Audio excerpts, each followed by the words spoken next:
परी राजकुमारी और जिन एक समय की बात है, एक जादुई राज्य में एक सुंदर परी राजकुमारी का निवास था, जिसका नाम एलारा था। उसकी सुंदरता और दयालुता के कारण सभी उसे पसंद करते थे।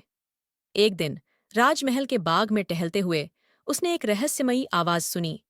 आवाज उसे एक पुराने और गहरे कुएं की ओर खींच रही थी। जिज्ञासु एलारा कुएं के पास पहुंची और नीचे झांका। उसे एक प्राचीन लैंप दिखाई दिया। जैसे ही उसने लैंप को उठाकर साफ किया, एक विशाल जिन बाहर आ गया, जिनका नाम कादिर था, और उसने धन्यवाद करते हुए कहा, मुझे इस लैंप में हजारों सालों से बंद कर रखा गया था।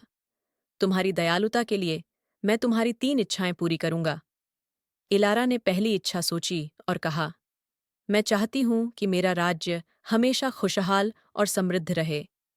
कादिर ने अपना जादू किया और राज्य में खुशहाली और समृद्धि का द्वार शुरू हो गया।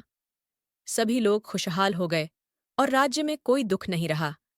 दूसरी इच्छा के लिए एलारा ने अपने माता पिता की खोई हुई किताबें वापस मांगी, जिनमें राज्य की पुरानी कहानियां और ज्ञान था। कादिर ने अपनी ताकत का उपयोग किया और वे सभी किताबें जादुई तरीके से वापस आ गईं। राजा और रानी बहुत खुश हुए और एलारा की बुद्धिमानी की सराहना की। तीसरी इच्छा के लिए एलारा ने कुछ देर सोचा और फिर कहा, कादिर, मैं चाहती हूं कि तुम हमेशा के लिए स्वतंत्र हो जाओ और कभी भी किसी के द्वारा कैद न किए जाओ।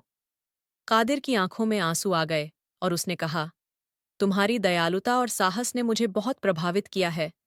अब मैं आजाद हूं और मैं हमेशा तुम्हारा मित्र रहूंगा। कादिर की आजादी के बाद वह एलारा को विदा करने से पहले कहता है, दयालुता और समझदारी हमेशा सबसे बड़ा उपहार होते हैं। तुमने अपनी 3 इच्छाओं का सही उपयोग किया और सभी के लिए भलाई की। यही सच्ची नायक की पहचान है। एलारा ने मुस्कुराते हुए कहा, हमेशा दूसरों की भलाई के बारे में सोचना और सही निर्णय लेना ही सच्ची शक्ति है। नैतिक शिक्षा।